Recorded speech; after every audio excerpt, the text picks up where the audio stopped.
Okay, as promised, we're going to start today. Actually, I'm not sure where I ran into you or you mentioned this, but when I spoke to Lisa sometime this week, she said she had watched the previous class, and she said, "Oh, I'm coming to the next class because we ain't done." We're not done with this topic. The challenge was mine to challenge you. Right, exactly. Do you want to start with that? Yes, I want to absolutely start with that. All right, so I watched the video, and I thought it was really a good explanation. The wig part. Okay. I mean, the whole video was great. Right. Okay, we're talking about the wigs, right? All right, so I wrote this right after I watched it. So I haven't looked at it in a week. But it says wearing a wig is about covering nakedness. Mm-hmm. Okay, so the Torah instructs that we cover our hair. Okay, that's the only thing. That's the only law of modesty that's from the Torah, right? That we cover our hair. Okay. Correct. So, the others are from the Yehudis or Dat Yehudis or Makom? Minhag Makom. No, those would be the three, right? Okay. The three categories of sources. All right. So I just have to give a side note here, parenthetically. There is one a commentary that does. I'm not sure exactly where he gets it from, but he says that we have the concept of the torso as well from the Torah, from the same incident of Sota.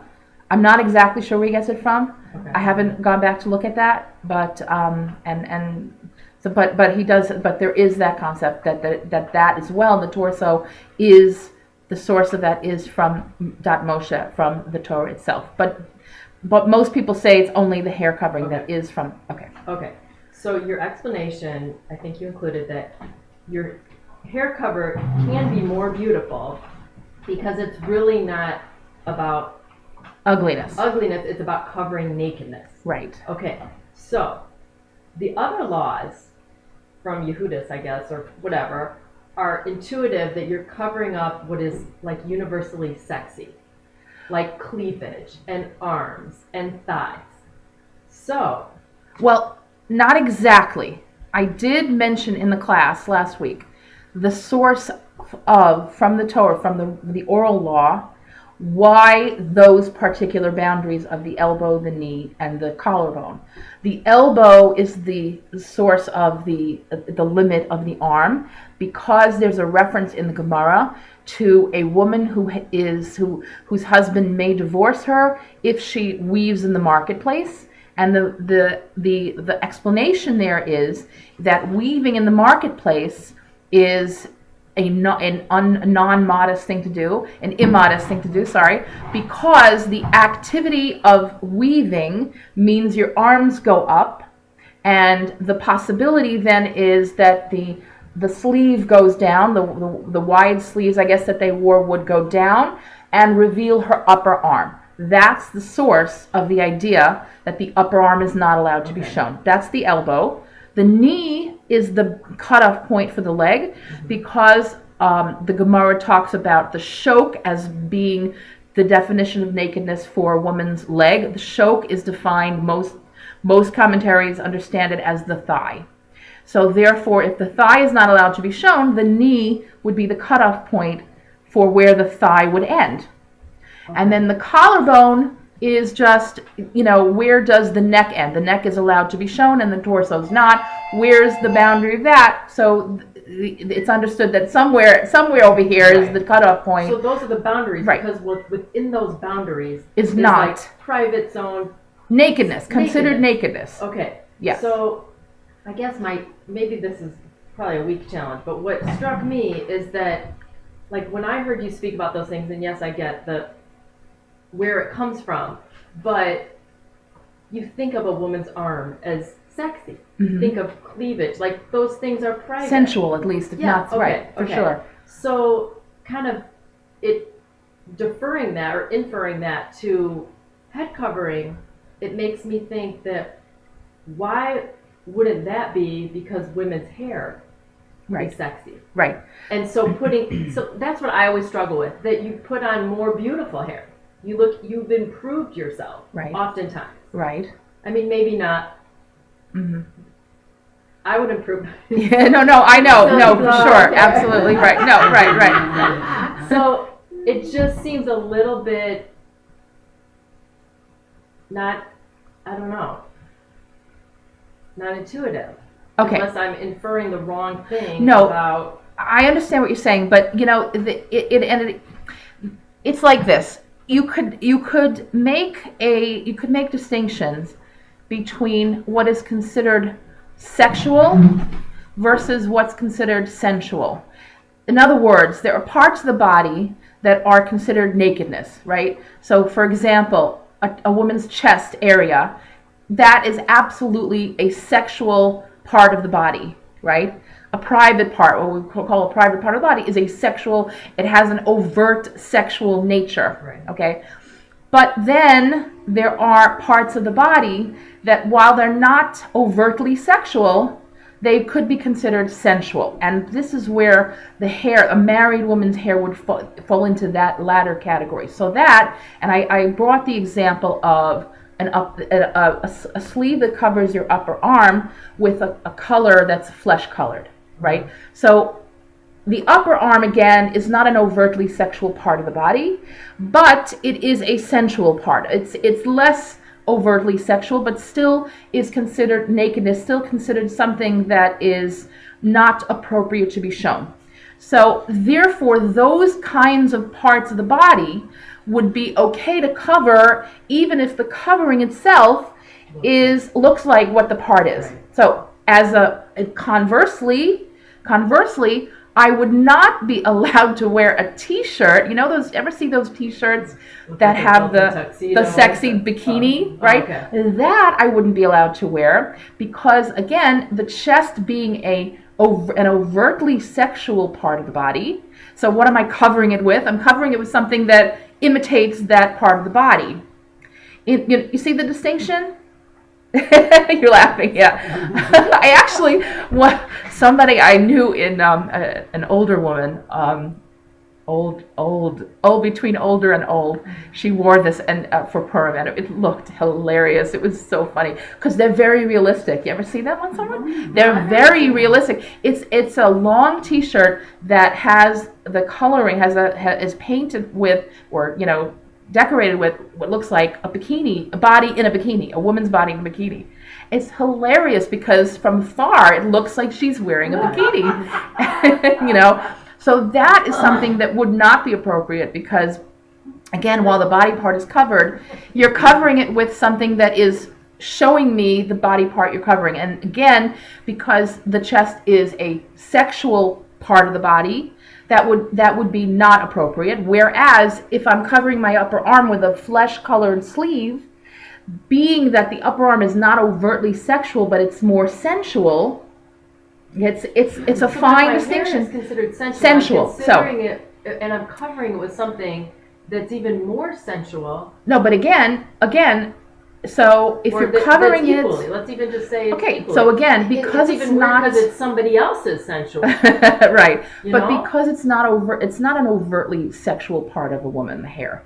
And certainly, I mean, what's the difference between the day before her marriage and the day after her marriage, right? Yeah. So it's only when she gets married that it becomes a sensual part of her, and there's various reasons as to why that would be. So being that it's not an overtly sexual part of her, covering it with even someone else's hair that looks much more attractive than her own is not going to overstep that boundary of being, inappropriate. It goes back to the idea that I said that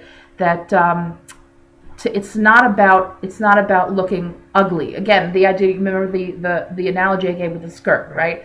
Varicose veins and cellulite ain't too pretty. So does that mean that if I wear a skirt that's appropriately modest, is that also? And so again, the thigh might also be considered in that category of sensual, not sexual. Mm-hmm. And therefore, I can cover it and still look attractive. It's not going to be in the category of alluring. If someone's eyes go to my beautiful skirt, if I'm covering my body in an appropriate way, then I've taken care of the obligation. So it's okay to wear tight dresses or skirts that it's cover your body. No. No. Because So I've seen yes. people they cover beautifully, but if it's not the color, if it's not black or blue, if it's a skin color, it's just like It looks like the it body. looks like the body. So we did talk a lot about, in the realm of the laws of tznius, modesty, most of it comes down to common sense. As I said, there's very few actual laws, very, very few actual guidelines. Cover your knees, cover your elbows, cover to the What was collarbone. your That's about quote it, right? about it should be fitted enough that you Yeah. know. Yeah, so Yeah. the Edith Head, did you watch any of the previous, okay, so Edith Head was a costume designer in Hollywood, and she said, she had a famous comment, your dresses should be tight enough to show that you're a woman, but loose enough to show that you're a lady. The difference between women. So the idea, Nagum, is that when it comes to tznius, it's not only about covering the knee, because again, and this is where the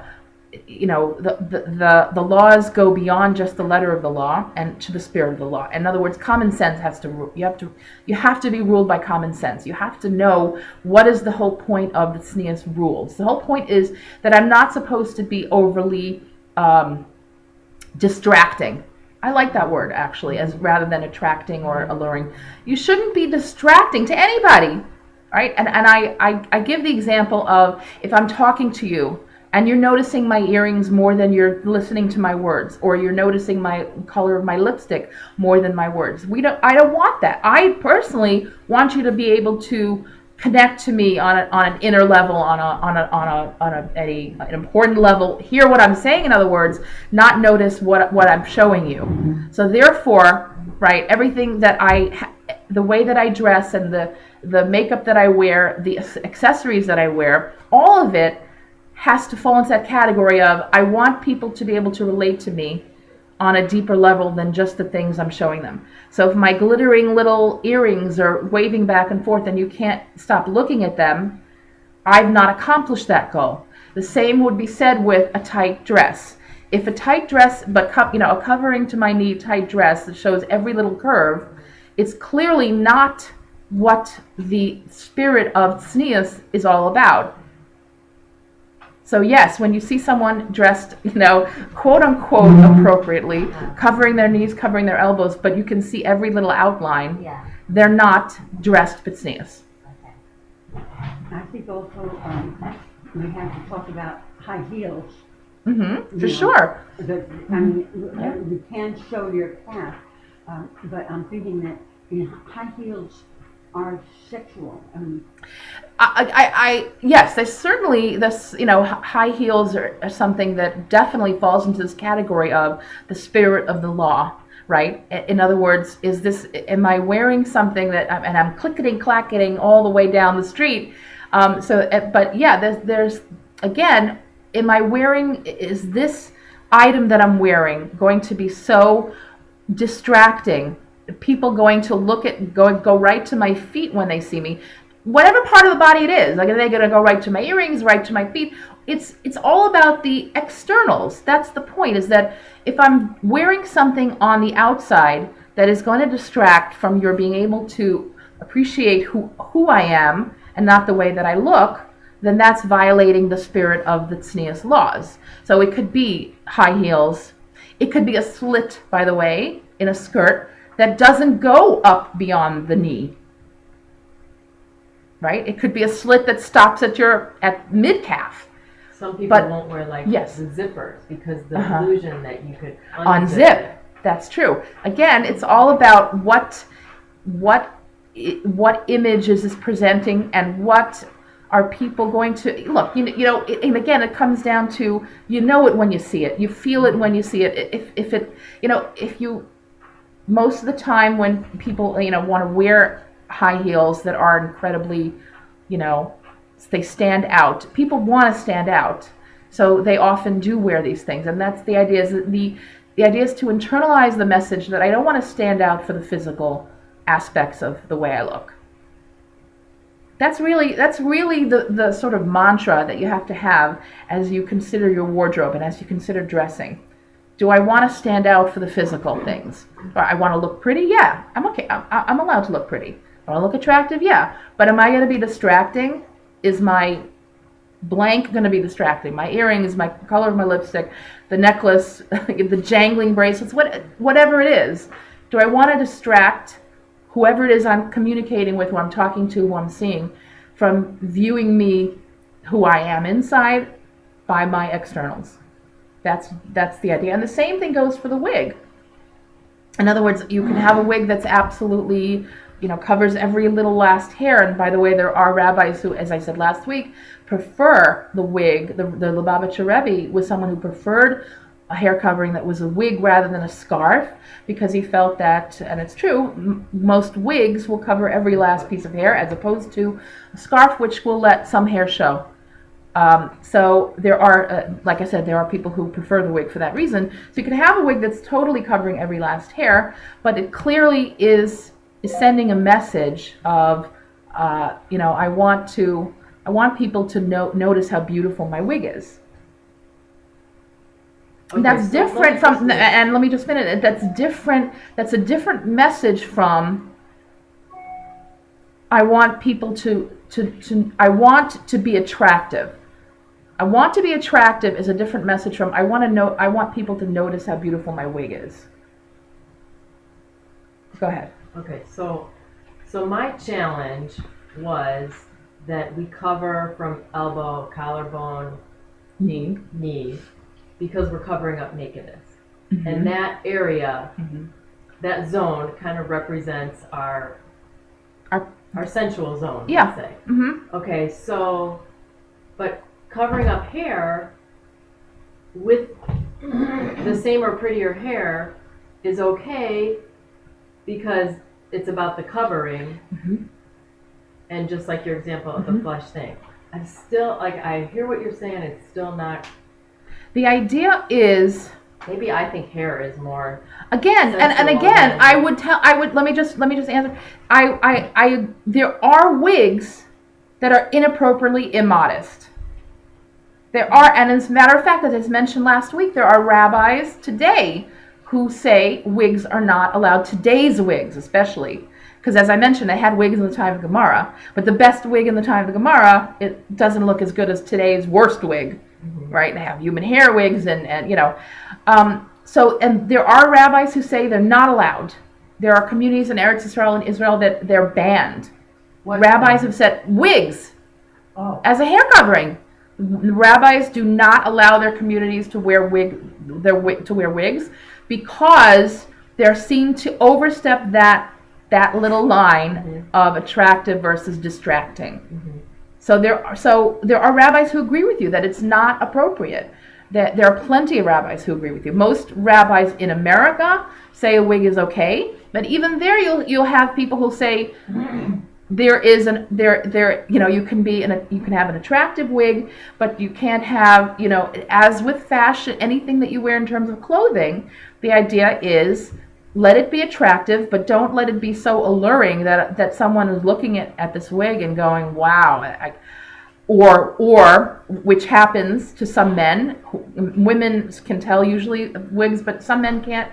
And if a man is looking at your hair going, is that a wig or is that her hair? Right. That's not an appropriate wig. So yeah, there are plenty of rabbinic authorities that agree with you that have the same problem that you're having, that it just doesn't seem to make sense. And if we're saying we can cover our hair and look attractive, but so yeah, there are. The tickle makes sense to me. Mm-hmm. Because your hair's covered, it's just your face, really. Whatever pretty colors you have on. But again, it's not again, the idea is to cover the nakedness. Mm-hmm. Married woman's hair is called erva, nakedness. Okay, a married woman, we'll put aside the reasons why. Right.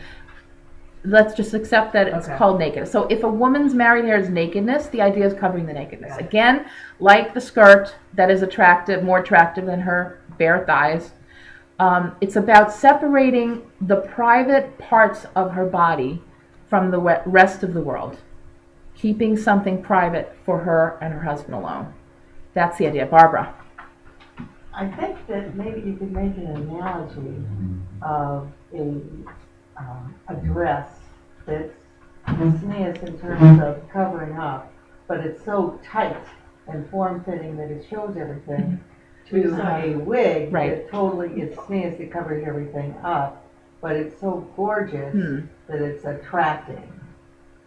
Yes, I think you could make the analogy, and that's what I said, and that's why just as you have to have common sense and really internalize the spirit of the law, the spirit of the idea of what tznius means. It's not just about the hemline. It's not just about, the elbow. It's about internalizing the message of, I want to present myself not on a physical level first. I want people to look at me and connect with what I'm saying or with what I'm doing, with who I am. I want to be dignified. I want to be refined. All the things we said about the meanings of tznius. So you've got to internalize that, and that again is a matter of common sense and honesty. Honestly, you have to look in the mirror and be honest with yourself. And sometimes that means taking a hard look and saying, you know what, this is it crosses the line. It's not always an easy thing to see, and sometimes it even pays to have a friend's eye help you decide those things if you're not sure. A friend will be, more be able to be more objective. It's hard, especially if you like a certain style and you think it's very tempting, and this is why, unfortunately, you will see a lot of, Jewish women who supposedly hold to the rules of tznius, dressed in perhaps less appropriate ways than they should. You might see in shul, unfortunately, in any shul, a woman who has her knees covered, but that skirt is so tight that it's far from a tznius skirt, a modest skirt. And again, it's a hard. There could be a lot of things going on.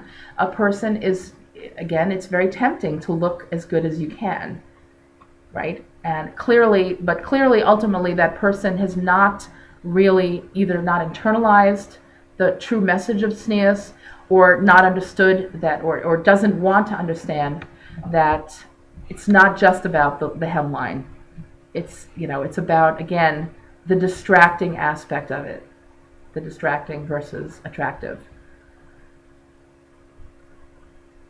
What else? Come on, throw them at me. We can't win with you guys.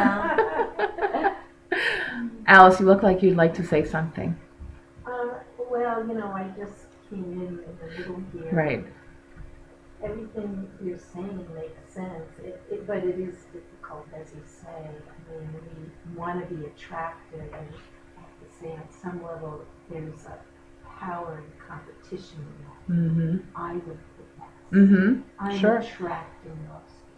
Right. Guys think I look gorgeous. Right. And, maybe that's inherent in the female psyche. It's certainly played up in our society. It's hard not to be part of that. Women have a tremendous yetzer hara to look good, and it partly because as we discussed at length last week, the society we live in, as you said, is so physical, externally defined. Young women especially, are pushed towards self-definition on an external level. You look in the magazines, you look in the newspapers, you look at the television shows, makeover shows, and the message is all about get perfect, And so you see, as I said last week, young women are having plastic surgery. Teenagers, in high school, teenagers are having nose jobs and other kind of jobs, and liposuction, and dyeing their hair. And the message is define yourself externally, and therefore, I think girls and women do internalize this message that in order to feel good about myself, I need to look the prettiest I can possibly look. And so it becomes a tremendous yetzer hara. And I think a lot of the time they're dressing either for themselves to feel good, or they're dressing for other women as well. Not always are they thinking about attracting the male eye, but it's about looking really good. And so my sisters will compliment me on my sweater or whatever it is. So it's a tremendous yetzer hara. And then there is the aspect of feeling good about yourself because you are attractive to the male sex. So that's an aspect of it as well. Yeah. But It's hard. It's a fine line, just balancing between, I mean, you want to feel like you look nice, Right. not ugly, Yes. and attractive without being vulgar or sexy, but, so it's a fine line Absolutely. between, Yeah. You look lovely and Mhm. pleasant without Mhm. being Right. ugly. Right. And that's the perpetual problem we have, is defining what that line is.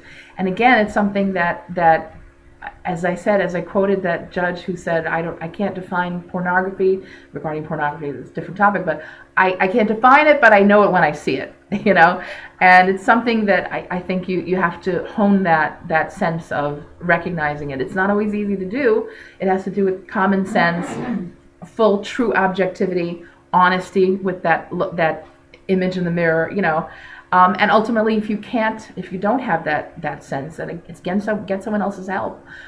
Find a friend to look at you objectively, an honest friend who isn't a yes man, and who'll be able to tell you. Mothers are really good at this, by the way. I'm really good at telling my daughter. So something just totally clicked in my brain about the whole wig thing. Okay. And that is that, like, if somebody showed up at your door, like you'd run and you'd put something on your head and like. Right. And so I was going to use that as an argument that you get more beautiful for the stranger. Mm-hmm. But really, the intimacy is your naked self. That your husband's the only one that sees you naked, sees you're in your pajamas with your hair, whatever, your true self. Right. So you're so I get it now. Wait. So I'm on your side now. Okay, wait. Explain again. I'm not sure what you mean. Just restate it. Okay. So your uncovered head is your nakedness. Right. Just like your body. Like, right. That's only for your husband. That if somebody came to your door, you'd put your wig on, or you'd sure. put a scarf on, right. or something. Yeah. I'm thinking like you'd put a wig on for the mailman that's going to come to the door and be more beautiful with your. But then I okay. I corrected myself, okay. And now I'm seeing it as that's your intimacy. Mm-hmm. You're uncovered. Right. Right. Okay, that's I had a little paradigm shift, and okay. I can't really explain it, but okay. Yeah. I get it. You get it? Yeah. Like, it's a right. It's about we're like sometimes we're the ugliest for our husbands. Well, that's an interesting point you're making, and that's totally wrong. But it's right. That's what I'm saying. Like really, that's our true self. That's our most intimate state. Is our no makeup, and you know what I mean? Like who we are with our husband. The truth of the matter is, though, I think I hear what you're saying, but the truth of the matter is that that when it comes to a wife's relationship with her husband, you're right. It's fun. It's like a lot of people have noticed, have mentioned this, have referred to this, that we just blah. In how women don't wear house coats anymore, but you used to wear house coat or jeans and a t-shirt or whatever it is. You're definitely not dressing up. I have a home outfit as well. It's a skirt. It's because I don't want to get. What do I want to get my more beautiful things dirty? Also, when I'm cooking and cleaning in the house, right? So I have a not so nice t-shirt that I have like t-shirts that are house t-shirts. And skirts that are house skirts, and then I grab my skirt to go out when I want to go out. And so there is a sense that when we're home alone or with our family, we're dressing down. But the truth is that's not right either. There is something to be said for the idea. You're right that when we go out, we want to present ourselves, our best selves to the world. But the truth is that married women would really do well to take a lesson from a woman who puts that same effort into when her husband comes home and sees her. Yeah, and actually there was someone mentioned to me that they knew someone that whenever her husband was scheduled to arrive, she would go to the bathroom and make her face nice, and I don't know. I not necessarily put on a wig. That sort of defeats the purpose. But I don't make her hair Freshen up a nice, little bit, freshen yeah. up a little bit, make sure she was clean. That's the one we should be taking the lessons from. That's the ideal, not the oh hi honey, and you want to. If the home is the place of intimacy and the home is the place of privacy between a husband and a wife, so we should present ourselves on our best foot to him. As wives, we should do that. So that is the idea. That's what I was trying to get home to. Yeah. That it's I'm not getting about it. prettiness, about the Right, it's about- private parts. Right. So that I think we'll leave it there. All right. Okay. We don't have to stick on that. Yeah, I think Francis. that it's, I'm thinking of myself now. I'm 73 and I'm on a diet. Aren't we all? I'm tired. Yeah. What am I? Why? On the other hand, I find it relaxing that I can in no way be considered a sex object. I think okay, I'll go out in the world, I'll face the world, I'll do it, whatever it is. But I'm not defined by the size of my hips or the pointiness of my breasts or the blah blah blah. And it's a relief. It's a wonderful relief. I mean, at first I was sort of. Some women get hurt, and then that happens if they're not regarded in that light. But I think that there's a lot to be said for covering them. Yeah. First of all, don't discount yourself as a sex object, Francis. Yeah, you're really not thinking. You have to think of yourself in a better. But I do understand what you're saying. And that's why I made the distinction between. I think it was interesting comparison between two girls, one growing up in a secular society and one growing up in a Torah household. A secular girl is unfortunately going to be more subject to those messages from the culture that tell her that she needs to look good in order to feel good about herself. Whereas a girl who grows up in a non-secular environment, and this is why, by the way, one of the reasons that Torah households try to limit, if not completely eliminate, the secular culture from seeping into the house, because it can be so damaging in so many ways. This is just one of them. So imagine a Torah household where there are no Vogue magazines and there are no makeover shows. So the message to a girl growing up in that environment is you're attractive, wonderful, but those are gifts from God. And what matters to us, what matters to your parents, or what matters to God is how good a person you are. What are your middos? What are your internal measurements? What are your not external measurements but internal measurements? What are your qualities? What are your inner qualities? Your characteristics, your nature? How are you acting to your brother? How are you acting to your parents? What are you doing? But these girls get to shidduchim age. Yes. And I hear that it's like crazy. Like if you're not skinny and wealthy, then you are back at the bus. Yeah. So that message, like I agree that it's probably a lot easier to raise a girl in a religious home than a secular home, but it still seeps in that message of you got to be beautiful and stick skinny. Yeah, the truth of the matter is, it's a very sad state. It's a sad situation, the shidduch situation, because you're right. Unfortunately, there is a focus in certain sections of society, even in the Torah world, of the externals mattering more, whether that means physical externals, a skinny girl versus a heavy one, or externals of how much money do your parents have.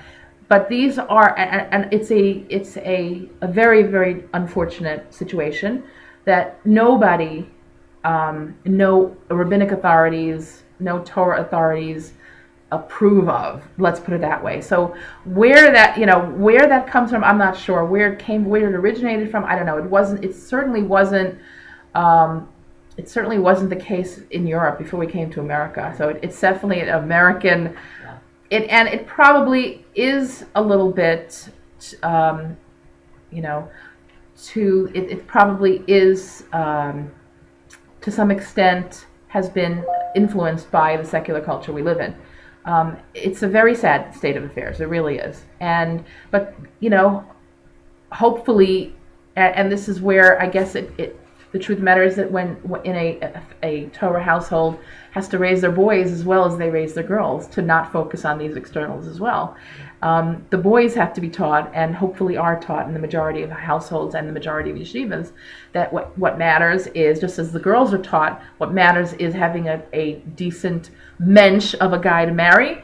What matters is having a decent Beis Yaakov girl, or decent Bas Yisrael, a daughter of Israel, with someone with good midos, and we are taught that way. Of course, you cannot ever get away from human nature. Human nature being what it is, right? We have to constantly fight against that.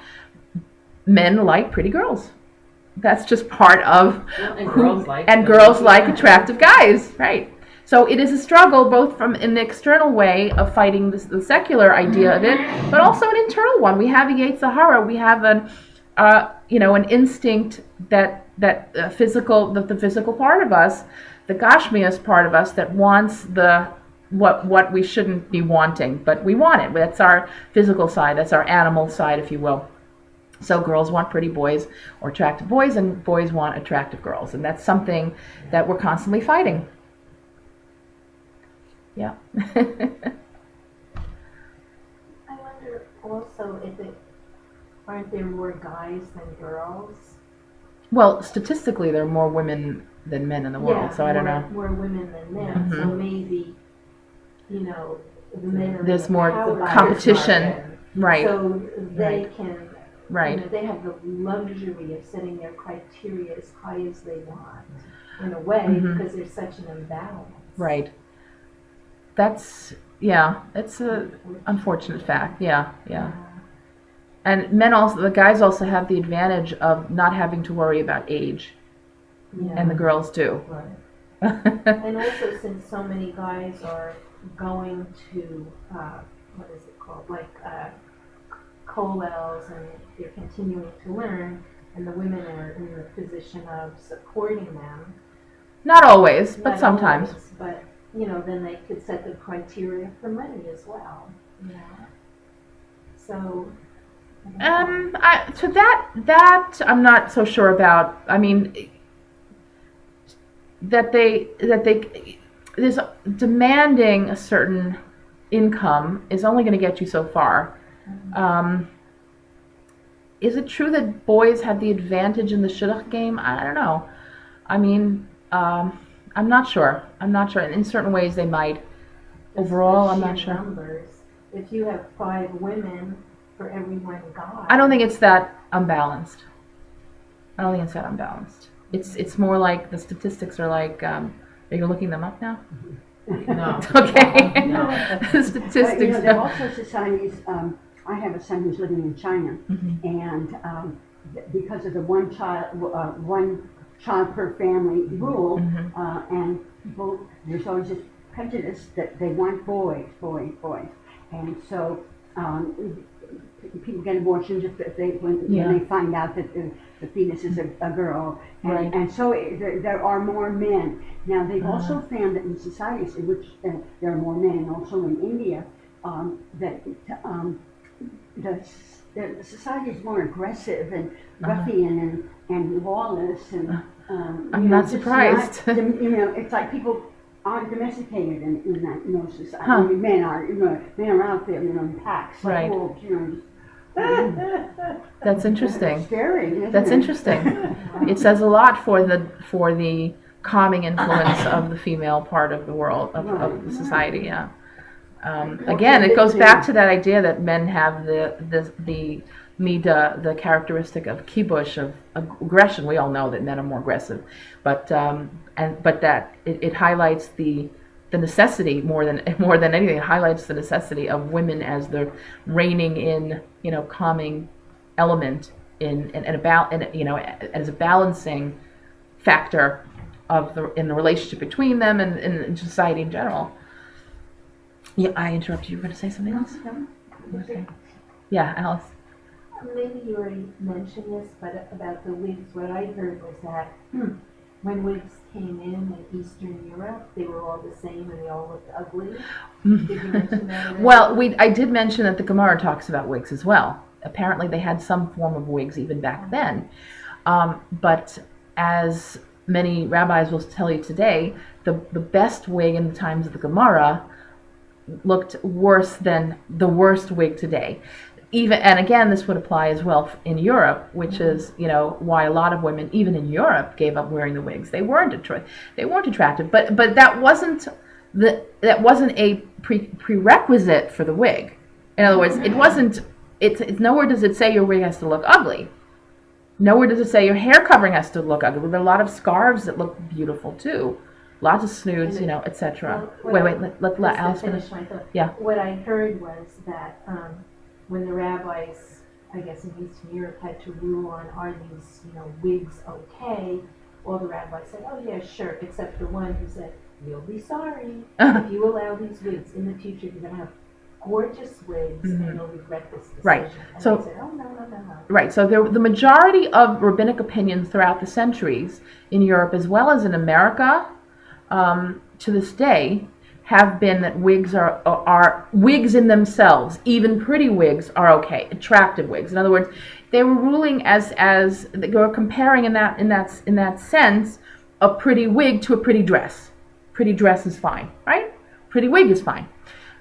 There were some rabbis, even in Europe, that said, I think Chafetz Chaim came out against them, if not Chafetz Chaim, maybe Chassam Sofer. There were authorities in Europe that were against wigs because they were deemed to be, first of all, it was something, and there was an issue of Maris Ayin. Maris Ayin is a concept that means that something looks like it's not appropriate. So I mentioned my personal story of wearing a fall with a hat.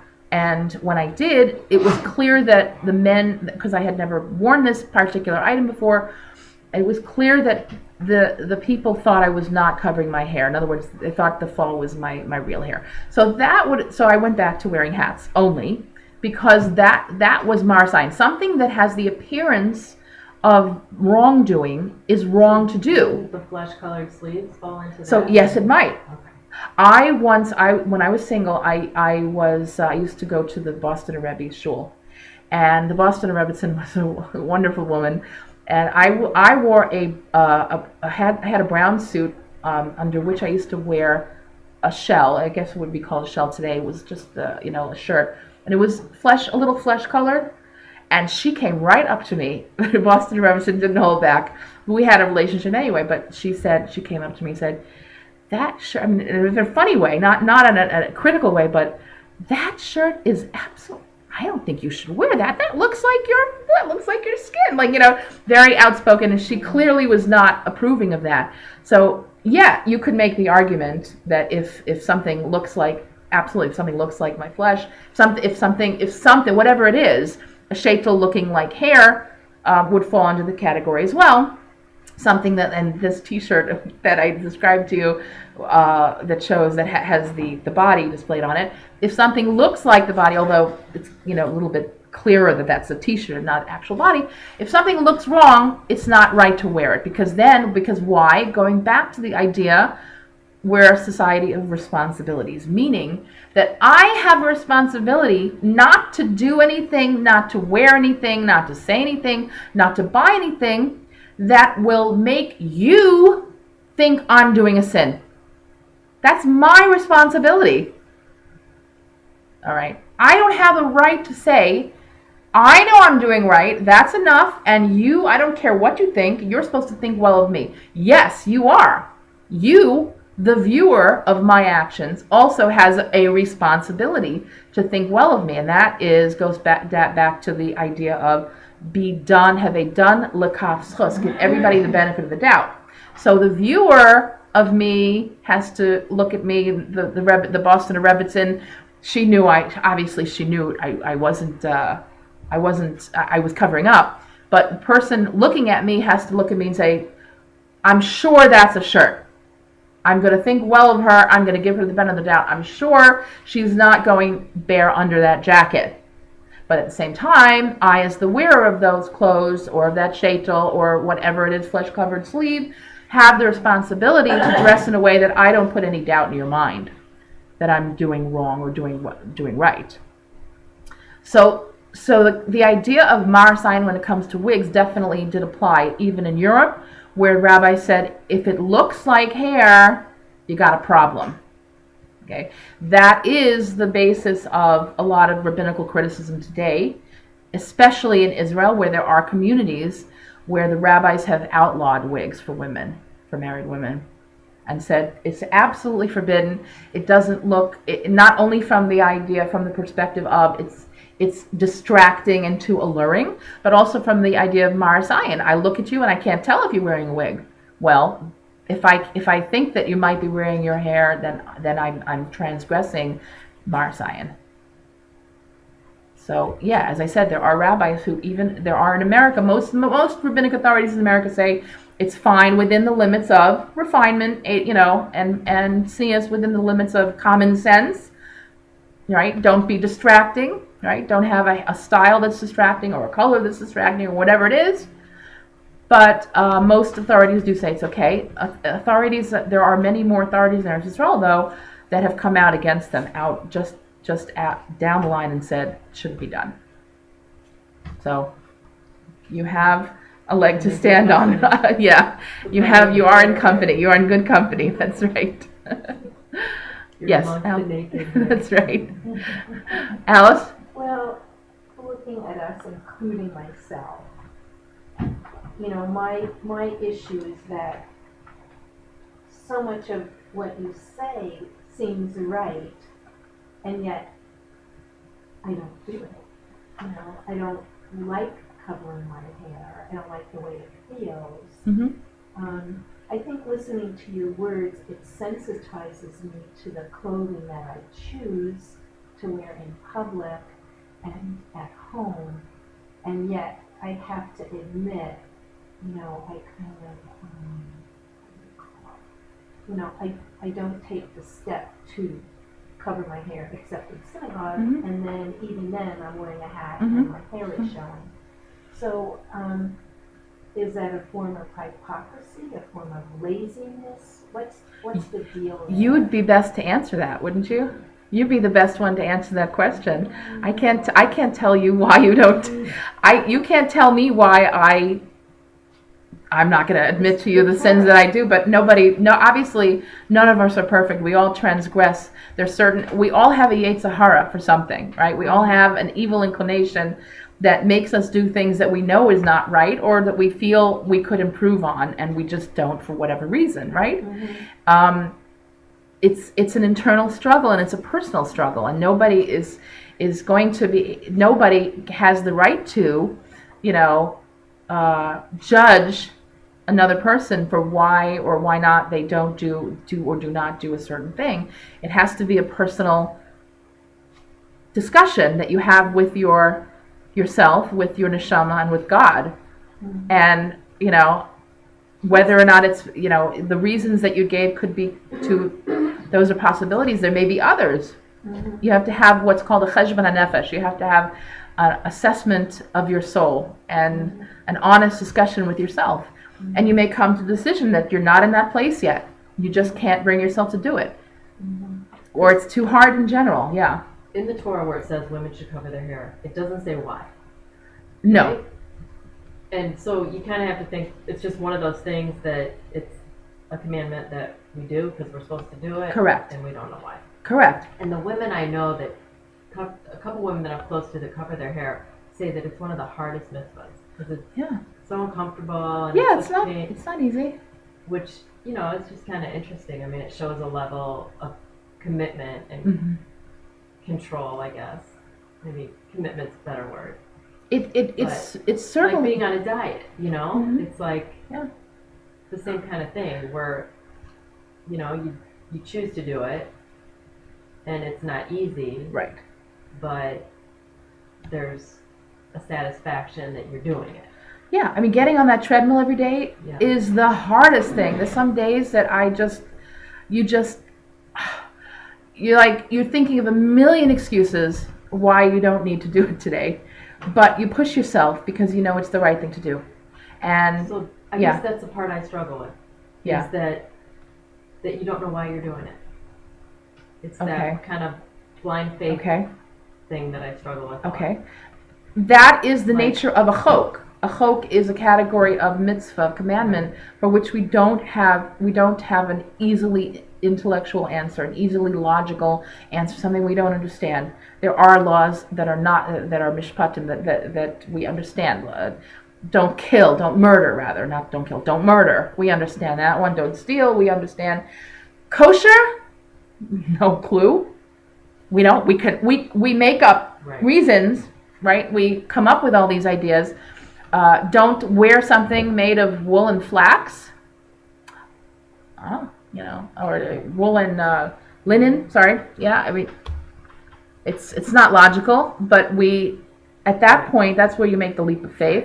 Right. That's where you say, I recognize and I acknowledge and I believe that there's a higher intellect going on here.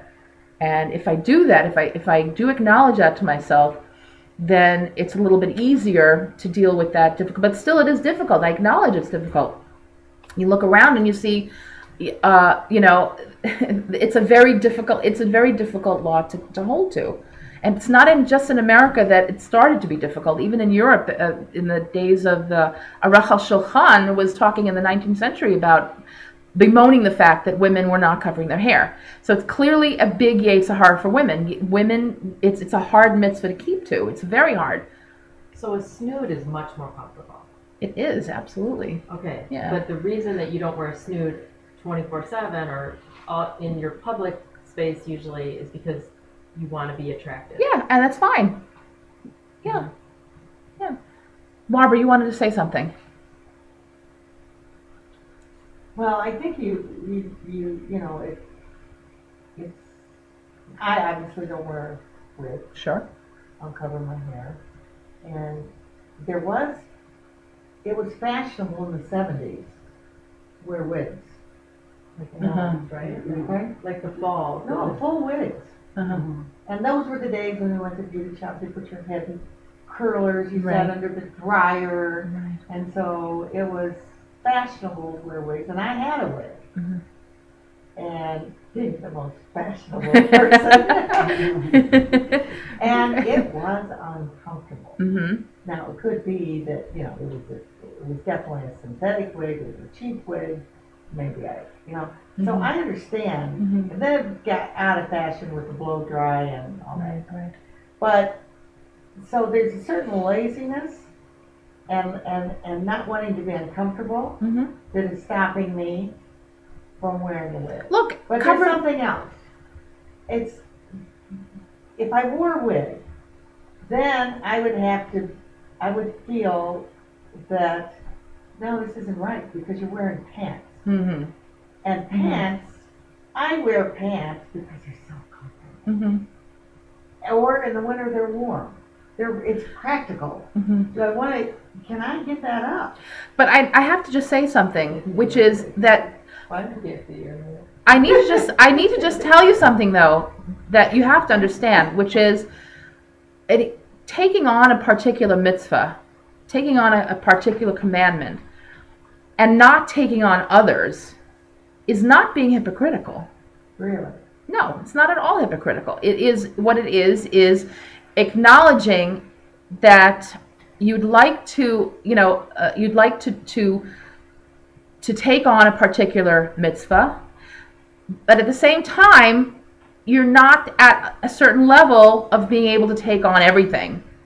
When a Baal Tshuva, not that moving in the right direction. right, it's a move in the right direction. Look, let's put it this way. Let's go back to the analogy of dieting, right? So would you ever tell someone who gives up, let's say, cake, just cake, they still eat bread, they still eat pasta, would you just say to somebody, you're a hypocrite, to that person, you're a hypocrite for just giving up cake? No. You'd say, good for you that you're trying, good for you that you got to that point where you can give up cake. And maybe, hopefully, sometime in the future, that will lead you, that will strengthen you to be able to do something more. Maybe the following month, the following year, the following decade, you'll be able to eradicate something else from your diet that you consider, right? So but you would never call a person who's trying to be better a hypocrite. You would call that person noble and brave and right, and making an effort, right? We say to our children, right, they have a completely messy room and we're constantly on their case to keep it clean, and they suddenly start, I don't know, making their bed. You say, good for you. We don't call that person a hypocrite. We don't say, well, if you're not doing everything, then what's the good of doing anything? No. We say just the opposite, right? We say, great for doing that. But That's the way that it's... Ayin, I don't know the first word. Maris ayin. Maris Ayin, right. And it seemed to me like that applied if you wear a shadel. But wear in pants. Your private, in your home or whatever, or going to the grocery store, you're wearing pants. It seemed to me like I'm giving somebody the impression that I am following all the laws when I'm not. But clearly, if you go outside and you're wearing pants and a sheitel, so it's not like you're trying to be something you're not. You're simply giving the message that this mitzvah is important to you, and you want to try to do more than you've done in the past. I don't think anybody would look at you and say, how could she wear a sheitel when she's still wearing pants? It would be like looking at somebody going to pray. When you wear the mini skirt, I Well, let me ask you another. I don't, but that's not Maris ayin. Maris ayin means you're doing something that looks like it's wrong when it's actually right. Oh. In other words, I'm wearing a wig, but it looks like my real hair. So someone looking at me thinks I'm not covering my hair. In other words, I'm giving the impression of doing a sin when I'm not doing a sin. And the reason why that's wrong is because I'm not allowed to make someone else think badly of me. like going to McDonald's to buy a cup of coffee. Correct. Going to McDonald's to buy a cup of coffee means someone might see me going to McDonald's, and what that means is that person may now think badly of me, may think I'm transgressing a sin. Therefore, I have to be careful about going in or not going in. Going in his bathroom. Right, You know, wouldn't have to sit. right, Well, yeah. what about if you get a shadel, but you just wear it just maybe special occasions? Is that bad? So I would put it in the same category of someone who says, look, there are lots of people I'm sure you've heard of. I know people that are kosher only in their homes, and when they go out to eat, they eat in treif restaurants, or the opposite. When they go out, they're kosher, and in their home they can't manage to be. So I don't think we generally think that this person is a hypocrite. I think we generally think well of the person, that at least they have their level of kosher observance that they've decided is possible for them and is comfortable for them. Whether or not they want to push out of their comfort zone and improve on the laws of kashrus, that's their business.